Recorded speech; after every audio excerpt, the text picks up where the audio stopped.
एक जंगल में हाथियों का एक झुंड रहा करता था। उसका राजा अप्पू बहुत ही समझदार और ताकतवर हाथी था। वे सभी हाथी बहुत खुशी खुशी उसी जंगल में रहते थे।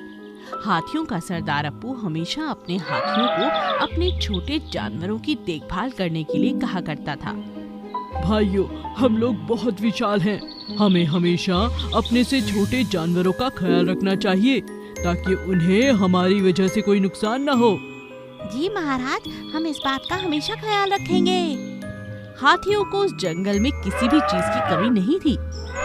एक समय ऐसा आया कि लगातार 2 साल तक बारिश न होने के कारण जंगल में सूखा पड़ गया और सभी जानवर जंगल छोड़कर जाने लगे। हाथी भूख और प्यास से परेशान होकर अपने राजा अप्पू के पास गए।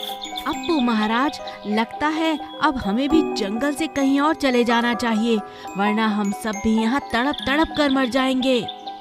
अप्पू हाथी ने अपनी सूंड उठाकर उन सब से कहा, तुम लोगों को परेशान होने की कोई जरूरत नहीं।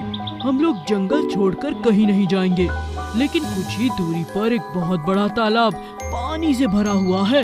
वहाँ के रास्ते में खाने के लिए काफी फलदार पेड़ भी है। हम लोग रोज वहाँ जाकर पानी पीकर और खाना खाकर अपने जंगल लौट आया करेंगे। सभी हाथियों ने उनकी हाँ में हाँ मिलाई और खुशी खुशी उस तालाब की ओर चल पड़े। उस तालाब के रास्ते में बहुत सारे खरगोशों की बस्तियां थी। हाथियों के वहां से जाने के कारण खरगोशों की बस्तियों में खलबली मच गई। अरे बचाओ बचाओ, यहाँ क्या है? अरे यहाँ हाथी कहाँ से आ गए? अरे बचाओ, भागो भागो। सभी खरगोश इधर उधर भागने लगे। हाथियों के जाने के कारण कई खरगोश मारे गए और काफी घायल हो गए। शाम को सभी खरगोशों ने एक जगह मिलकर हाथियों से बचने का उपाय खोजने के लिए बैठक बुलाई। खरगोशों के सरदार ने हताश होकर सबसे कहा, दोस्तों, लगता है हमें यहाँ से चले जाना चाहिए।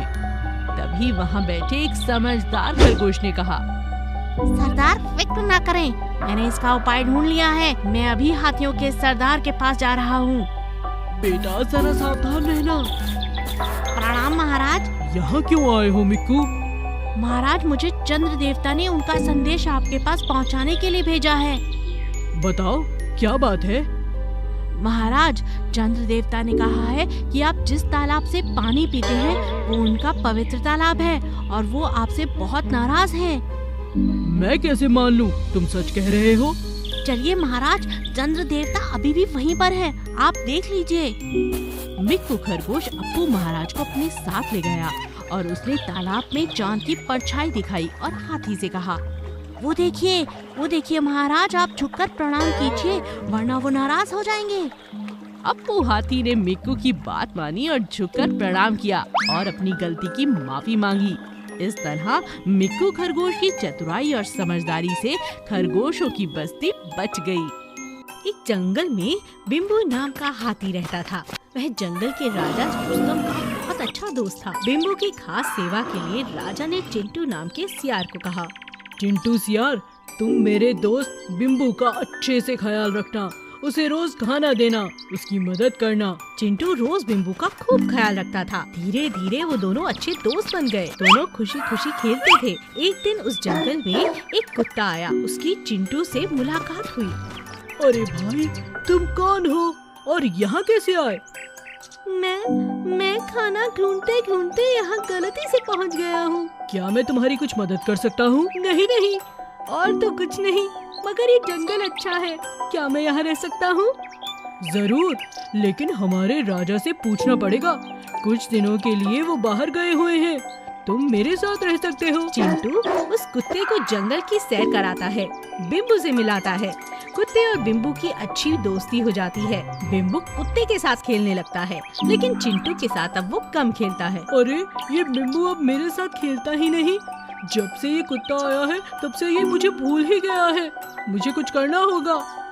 चिंटू कुत्ते को अपने पास बुलाता है और कहता है, माफ करना दोस्त, लेकिन मैंने राजा से पूछा है, उन्होंने तुम्हें यहाँ रहने से मना कर दिया है। चिंटू ने कुत्ते से झूठ कहा, जिसे कुत्ते ने खुशी खुशी मान लिया और अपने जंगल वापस चला गया। चिंटू बिम्बू के पास गया और कहने लगा, लो बिम्बू, ये खा लो। मेरा दोस्त कुत्ता कहाँ है?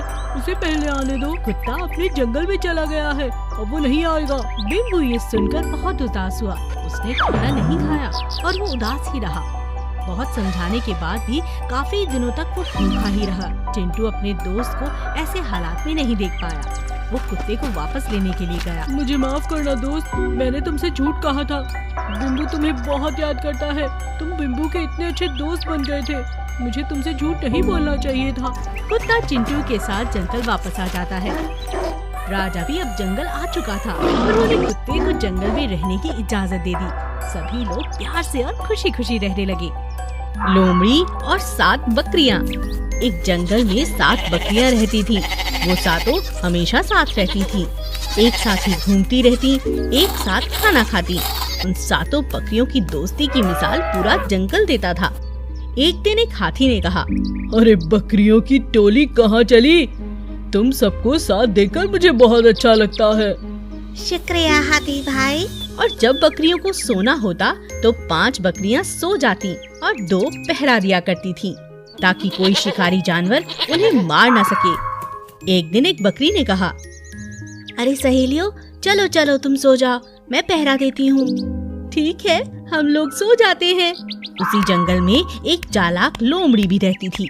उसकी नजर इन बकरियों पर हमेशा रहती थी। हाँ, अरे वाह, कितनी मोटी बकरियां हैं। अगर ये हाथ लग जाएं तो अपनी तो पार्टी बन जाएगी, मजा आ जाएगा। लोमड़ी हिम्मत करके बकरियों पर हमला करती है। सहेलियों, आओ मिलकर लोमड़ी पर हमला करें, वरना ये हमें खा जाएगी। लेकिन साथ में बकरियां एक साथ लोमड़ी पर हमला कर देती हैं। इसी कारण वो वहाँ से भाग जाती है। अरे अरे बचाओ बचाओ, भागो भागो यहाँ से। लोमड़ी बकरियों से पिटकर दुम दबाकर वहाँ से भाग जाती है। लेकिन वो अभी भी बकरियों को मारने की योजना बनाती रहती है। इन बकरियों ने मुझसे पंगा लिया है, इन्हें मैं नहीं छोड़ूंगी। लोमड़ी छुप छुप कर उनका पीछा करती है। एक दिन बकरियों के बीच पेड़ की टहनी के हरे पत्ते खाने को लेकर कहासुनी हो जाती है। अरे ये क्या कर रही हो? ये पत्ता मेरा है। तुम इसे क्यों छेड़ रही हो? ये मेरा है, ये मैंने तोड़ा है। मुझे हरे पत्ते पसंद हैं, ये मेरा है। तभी वहाँ बड़ी बकरी आ जाती है और उन्हें समझाती है कि आपस में लड़ना सही बात नहीं। लेकिन वो तीनों बकरियां झुंड से अलग होकर चलने लगती हैं। लोमड़ी को तो इसी बात की तलाश थी।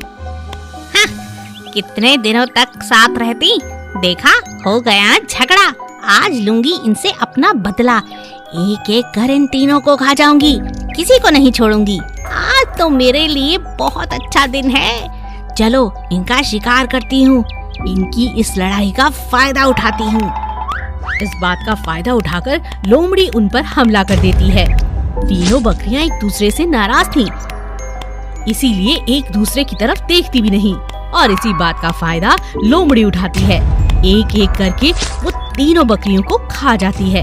और फिर बाकी बकरियां यह सब देखकर हैरान रह जाती हैं और समझ जाती हैं कि हमेशा एकता में ही बल होता है। लड़ झगड़ कर कोई फायदा नहीं, अपना नुकसान हो सकता है। गोपाल नाम का ग्वाला अपने पास हमेशा भैंस पाला करता था। उसके पास कई सालों से एक काले रंग की भैंस थी जो उसे बहुत प्रिय थी। उस भैंस का दूध बेच कर उसके पास अब काफी पैसे जमा हो गए थे। सो एक दिन वो दूसरे गांव से एक सफेद रंग की गाय खरीद कर ले आया। यह देखकर काली भैंस चिढ़ गई। हाँ, इतनी सुंदर गाय ले आया, अब तो मुझे पूछेगा भी नहीं। इतनी गोरी चिट्टी गाय, हे भगवान, कहीं खाना भी मिलेगा कि नहीं।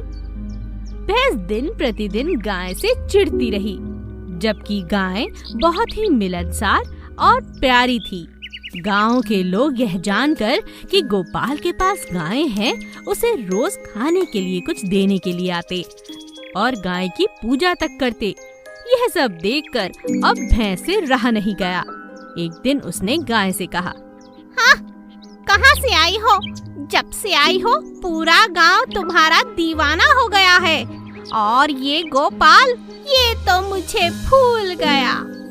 ऐसी बात नहीं है बहन, मैं तो तुमसे बात करना चाहती हूँ, तुमसे दोस्ती करना चाहती हूँ। भला और है कौन इस तबेले में? बस तुम और मैं। आओ हम दोस्ती कर लेते हैं, प्यार से रहते हैं। हाँ, दोस्ती? कैसी दोस्ती? सफेद और काले रंग में कोई दोस्ती नहीं हो सकती। हम बिल्कुल अलग हैं। लोग तुम्हें पूछते हैं और मुझे तो देखते भी नहीं। देखो मेरा रंग कितना काला है। ऐसी बात नहीं है, तुम मन की बहुत अच्छी हो, मैं जानती हूँ। तुम्हारा तन भी बहुत सुंदर है। मुझे भी काला रंग बहुत पसंद है। आओ दोस्ती करो मुझसे। गाय ने मनाने की बहुत कोशिश की, मगर भैंस उससे दोस्ती करने को तैयार ही नहीं थी। एक दिन एक काले रंग का नाग वहाँ घुस आया। गाय ने जोर जोर से शोर मचाकर भैंस को कहा, अरे बहन उठो, ध्यान से, तुम्हारे पैरों के पास एक बड़ा नाग है। उठो, नींद से जागो। भैंस बड़े मजे से सो रही थी, लेकिन कुछ देर बाद उसकी आँख खुल गई। क्या हुआ? क्या हुआ? इतनी आवाजें सुनकर गोपाल भी बाहर भागा आया। उसने सांप को वहाँ से भगा दिया। यह सब देखकर भैंस का मन गाय के लिए पसीज गया। उसने कहा, अरे सच में तुम गोरी हो और तुम्हारा मन भी उजला है। मैं ही इतनी खराब हूँ कि आज तक तुमसे दोस्ती तक नहीं करना चाहती थी। तुमने तो मेरी जान बचाई है। तुम बहुत प्यारी हो गैया। आज से मैं तुम्हारी दोस्त हूँ। तुमने आज एक अच्छी दोस्त का उदाहरण दिया है। मैं भी अपनी दोस्ती निभाऊंगी हमेशा। और इस तरह गाय और भैंस में दोस्ती हो गई और गोपाल खुश हो गया।